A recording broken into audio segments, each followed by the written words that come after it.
3월 17일 금요일입니다.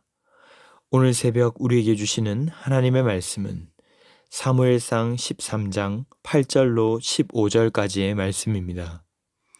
사울은 사무엘이 정한 기한대로 이레 동안을 기다렸으나 사무엘이 길갈로 오지 아니하매 백성이 사울에게서 흩어지는지라.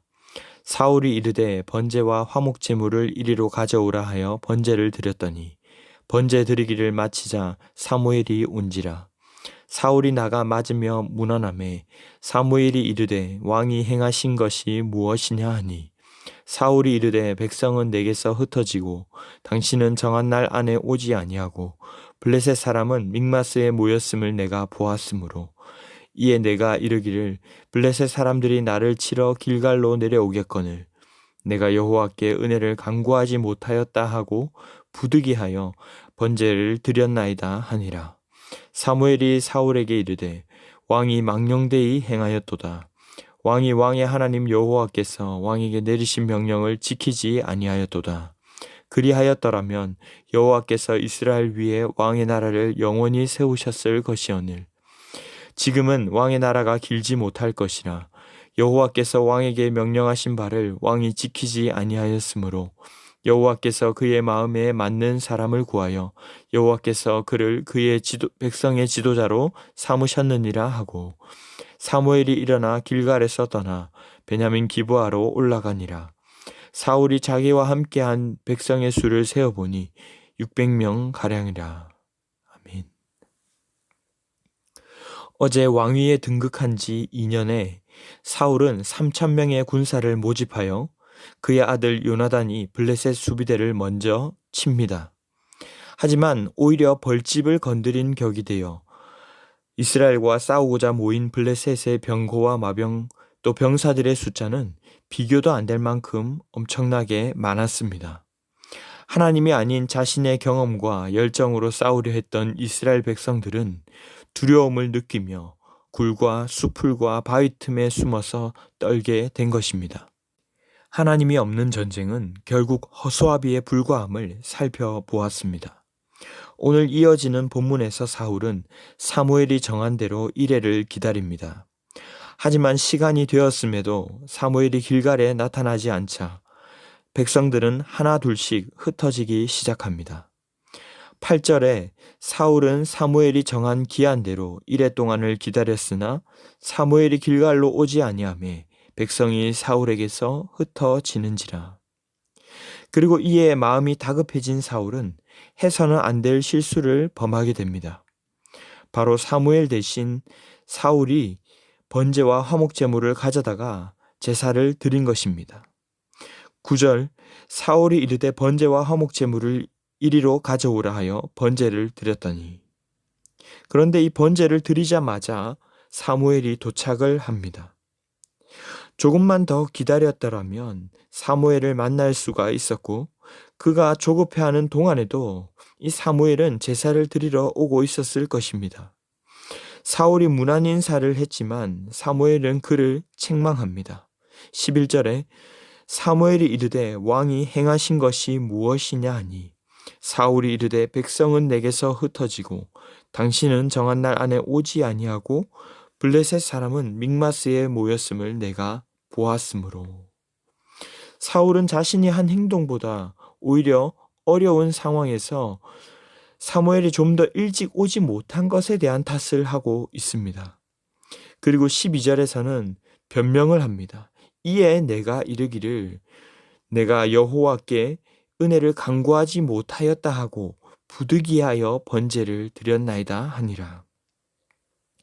사울이 사용한 부득이하다라는 이 말은 한자로는 더 이상 얻을 것이 없다, 유익하지 않다라는 뜻으로 기다려서는 더 이상 얻을 것이 없었기에 할 수 없이 번제를 드렸다는 것입니다.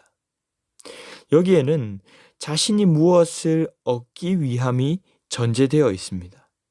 원어로는 이 아파크, 무언가를 강하게 붙잡으려 자신을 굳게 지키려고 번제를 드렸다는 것입니다.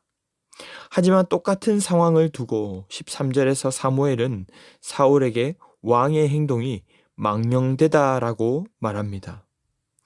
나름 어렵고 급한 상황에서 짜낸 그 지혜가 사실은 너무 바보 같고 어리석다는 뜻이죠. 우리가 급하다고 당장에 급한 불을 끄기 위해서 이런저런 지혜를 내다보면 오히려 어리석어질 수가 있습니다. 오늘 말로는 하나님의 은혜를 구한다고 하지만 사실은 하나님을 붙잡는 것이 아니라 사울은 자기 자신의 지혜를 붙잡은 것입니다. 우리가 진정 붙잡아야 할 것은 무엇입니까? 바로 하나님이 우리에게 주신 명령입니다. 13절 말미에 사무엘이 여호와께서 왕에게 내리신 명령을 지키지 아니하였도다. 그리하였더라면 여호와께서 이스라엘 위에 왕의 나라를 영원히 세우셨을 것이오늘이라고 말하며 이 사실을 분명히 알려줍니다. 욕심과 불안감에 하나님을 앞섰던 사울에게 14절은 지금은 왕의 나라가 길지 못할 것이라. 그리고 한 번 더 강조하며 말하기를 여호와께서 왕에게 명령하신 바를 왕이 지키지 아니하였으므로 여호와께서 사울이 아닌 그의 마음에 맞는 사람을 구하여 그를 그의 백성의 지도자로 삼으셨다라고 말합니다. 시제를 살펴보면 그가 여전히 왕으로 서 있기는 하지만 하나님은 그의 백성의 지도자로 삼으셨다고 이미 완료형을 사용해서 말씀하고 있습니다. 그가 급하다고 하나님의 말씀을 무시하고 임기응변을 행했던 것처럼 하나님도 오히려 그를 더 빨리 왕위에서 내려 버리셨음을 우리는 알 수가 있습니다. 15절에서 자기 딴에는 급히 막는다고 했지만 사무엘이 떠나 베냐민 기브아로 올라가고 사울과 함께한 자는 정작 600명 가량뿐이었다고 말씀합니다. 오늘 말씀을 통해 우리는 무엇을 깨달을 수가 있습니까? 먼저는 눈앞의 이익이나 상황보다도 하나님의 말씀을 따라가야 한다는 것입니다. 하나님은 잠언 16장 25절에 우리에게 어떤 길은 사람의 보기에 바르나 필경은 사망의 길이라고 말씀하셨습니다. 때로는 하나님의 명령을 기다리고 순종하는 것이 당장 손해보는 것 같고 또 내 생각대로 하는 것이 당장 해답처럼 보일지라도 그렇지 않을 수 있다는 것입니다. 오히려 호들갑을 떨기보다 이것이 정말 주님이 기뻐하시는 일인가 하고 물으며 내 발의 등이요 내 길의 빛이 되신 주의 말씀을 따라가는 우리가 될 수 있기를 바랍니다. 두 번째로 하나님 앞에서 포장하기보다 정직해야 한다는 것입니다. 사울은 여호와께 은혜를 간구하지 못하였기에 사무엘이 늦어서 부득이하게 제사를 드렸다고 말합니다. 영 엉뚱한 이야기가 아닌 그럴싸한 이야기로 포장했지만 사실은 전쟁에서 이기고 왕으로서의 모습을 과시하고자 하는 욕심을 이루고자 한 것입니다. 하지만 그 욕심을 교묘하게 마치 하나님의 은혜를 구하고 섬기는 것처럼 포장한 것이 오히려 더 무서운 것입니다. 어쩌면 이런 것이 그로 하여금 바른 길로 돌아갈 수 있는 여지마저 차단해버리게 되는지도 모릅니다. 하나님 앞에서 부끄럽고 잘못한 부분까지도 정직하게 고백하며 반응할 수 있기를 바랍니다. 마지막으로 우리는 하나님의 마음에 맞는 사람이 되기 위해 힘써야 한다라는 것입니다. 우리가 바라보아야 할 방향은 능력 있는 왕이 되는 것이 아니라 왕이시지만 겸손하신 예수님을 닮아가는 것입니다. 괄목할 만한 성과를 이루어내고 기능적으로 화려하고 멋진 사람이 아닌 인내하며 순종하는 사람. 나의 지혜를 내려놓고 올라갈까요? 내려갈까요? 이 묻는 모습 속에서 주님 보시기에 흡족하도록 주님을 기쁘시게 하는 자가 되기 위해 힘써야 합니다.